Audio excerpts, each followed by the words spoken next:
सावगारियाव नुनाय बे हौवासानि मुङा सानसुमा बर'। बरपेटा आरो बाक्सा जिल्लानि सिमा सेराव थानाय लुवासुर गामिनि बाहिराम बर' आरो जुलुनि बर'नि फिसाज्ला। मख'जाथाव बाथ्राया जाबाय बरपेटा र'डआव थानाय बर' बिजोंनि फरायसालियाव थाखो 9आव फरायबाय थानाय सानसुमा बर'आ गावनि आथिंनि जादुजों बयनिबो गोसोखौ बोनो हादों।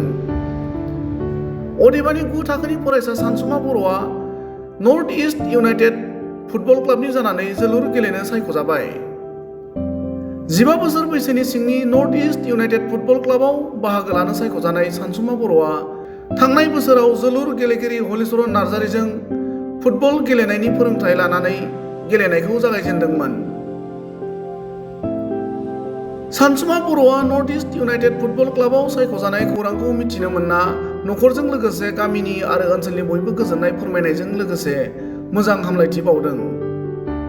आरो लोगोसेनो लुवासुर गामिनि गागि सुबुं समाज सिबियारि हितेश्वर औवारिया खौरांगिरिनि सिगाङाव ओरैबायदि फोरमायो। गिबियावनो आङो गासैबो बिटिसि हालामनि एबा आसामनि रायजो राजाफोरनिसिम खुलुमनाय बावहरनाय जाबाय। जोङो गामिनि एबा नसुंसेनि जोंनि उन्दै गथ' नर्थ इस्ट एफसिआव सेलेक्सन जानायखौ जों जोबोद गोजोननाय मोन्दों। आरो जों आसा खालामो भबिष्यतआव माने बे उन्दै जोंनि हौवासाया भबिष्यत बिथाङा माने जोंनि बे ओनसोलनि लोगोजोंनो गामिनि गासै रायजो राजाफोरखौ मोनसे थुलुंगानाय लाबोगोन होननानै जों आसा खालामदों।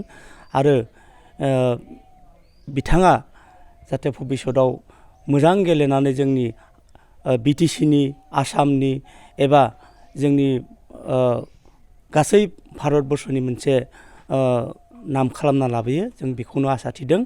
आरो भबिष्यतआव जाहाथे बे उन्दै हौवासाया जाहाथे मोजां गेलेलाङो जों बेखौनो आसा खालामदों। बे समाव जोङो बेखौनो फोरमायगोन जोंहा सानसुमा बर'आ जाबायदि उन्दै बैसोनिफ्रायनो गावनि माने गेलेनायनि फारसे मोनसे आग्रह लाबोदों। आरो बिदिनो जाहाथे जोंनि इयुन जोलैनि उन्दै उन्दै गथ'फोरा जाहाथे फेग्रा बेसादनिफ्राय जाहाथे गोजानाव थायो। आरो बिदिनो इडुकेसनजों लोगोसे जाहाथे फरायनाय एबा कालचार रोजाबनाय मोसानाय दामनाय देनाय बे बिथिङावबो जाहाथे जोंनि उन्दै उन्दै गथ'फोरा उन्दै उन्दै हिन्जावसाफोरा जाहाथे जोंनि जाथिखौ माने सिबिलांनायनि गेजेरजों जाहाथे जोंनि जाथिखौ माने जोंनि भारतबर्षआवनो जाहाथे मोनसे जौगाखां होनाय लामायाव लाबो आं बेखौनो आसा खालामो। जाहाथे जोंनि नेक्स्ट जेनेरेसन जोंनि उन्दै उन्दै गथ'फोरा जाहाथे बे फेग्रा जिनिसनिफ्राय फेग्रा बेसादनिफ्राय जाहाथे गोजानाव थायो आं बेखौनो आङो बे नैबे सेगाव आं गासैखौबो आं खावलायो। दाथ' जों नुनायाव बे सानसुमा बर'नि बिफाया गोदोआव BSNL आव मोनसे फिक्स पेआव खामानि मावोमोन। दा बेबो BSNL आ माने गैलिया बिथाङा दा BSNL खौ नागारबाय।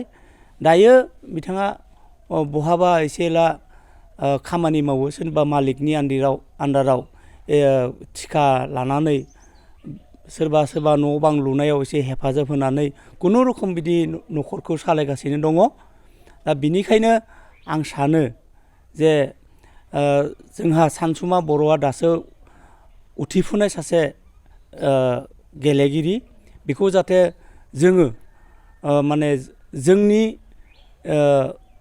स्पर्टस मोजां मोनग्रा रायजो राजाफोरखौ आं बेखौनो खावलायनो लुगैदों जाहाथे बे फंबायखौ जाहाथे जोङो एसे गेलेनायाव जाहाथे जोङो हेफाजाब होनो हायो मदद होनो हायो आं बेखौनो रायजो राजानिसिम आं खावलायनो सानदों।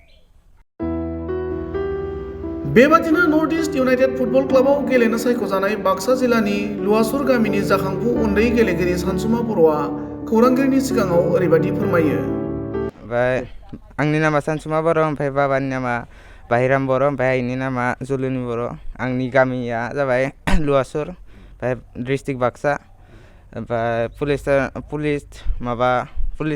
स्टेसना जाबाय गबर्धना ओमफ्राय पस्ट माबा गुवागासा। माबायदि मोनदों गोसोआव? मोजां मोनदों बहुद। आङो दा नर्थ इस्ट इउनाइटेड एफसिनि आन्डार 15 नि जाना सेलेक्सन जाबाय। औ मबेयाव जानाय सेलेक्सना?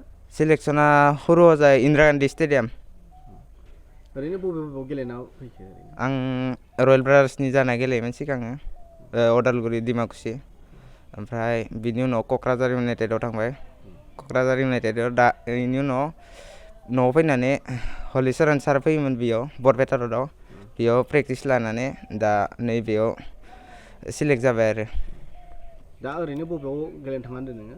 दाथ' GSL लिग जाबाय दं गुवाहाटि लिग बेयाव गेम दङ डिसेम्बरालागै जोंना ओमफ्राय बिनि उनाव जोंना जानुवारिनिफ्राय प्रेक्टिस जासिगोन आरो थानायनि केम्पफोरा थाइनायनियाथ' बिसोरनो होगोन होनदो सब फ्रि बबेयाव होगोन? हुरुआव जाय स्टेडियामनि खाथियावनो हस्टेलाव औ फोरोंदोंमोन सिगां दाथ' ISL दं नालाय थांबाय गावहा ओमफ्राय उनाव फैलायसिगोन ओरैनो सानबेसे फोरोंखो? सानबेसे माने दा गावानि जेसे अफ डे दंमोन इसोरनियाव फैबाय आरो फैनानै 6 मान्थसो प्रेक्टिस होदोंमोन जोंखौ ओमफ्राय बेयाव हलिचरन सारजों थाफाग्रा सिराज सारबो दं सिराज साराबो फोरोङोमोन जोंखौ बहुद हेफाजाब होफादों। साबेसे बर'फोर दं ओरैनो ना नोंल'? आं ओमफ्राय अदालगुरिनि दं सानैसो ओमफ्राय नै कहरानि बिरसा गयारि होननाय ओरैनो साबेसे टटेल नोंसोरो? जोङो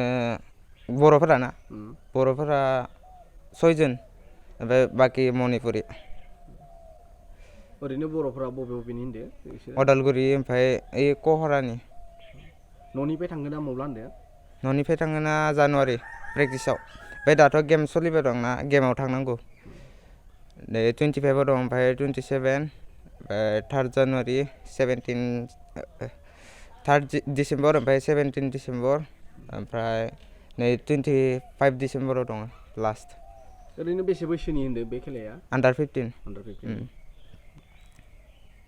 बहुत हेभि थ' सबबो गेलेयो सापर्ट नांगौ सापर्ट गैयाबा जेबो जाया माने लाइफआव सबनिबो सापर्ट नांगौ आरो न'खरनिफ्राय सापर्ट मोनगोन मोनाखै बिमा बिफानिफ्राय? मोनदों। माबायदि सापर्ट होदो बिमा बिफाया नोंनो?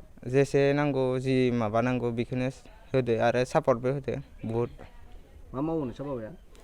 बाबायाथ' ओरैनो सिगां BSNL मावोमोन दा गैला हाजिरा मावो खोमा बिदिनो आरो।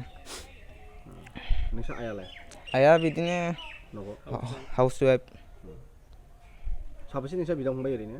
बिदा फंबायथ' रावबो गैया आब' दंमोन बेयो हाबा जाबाय।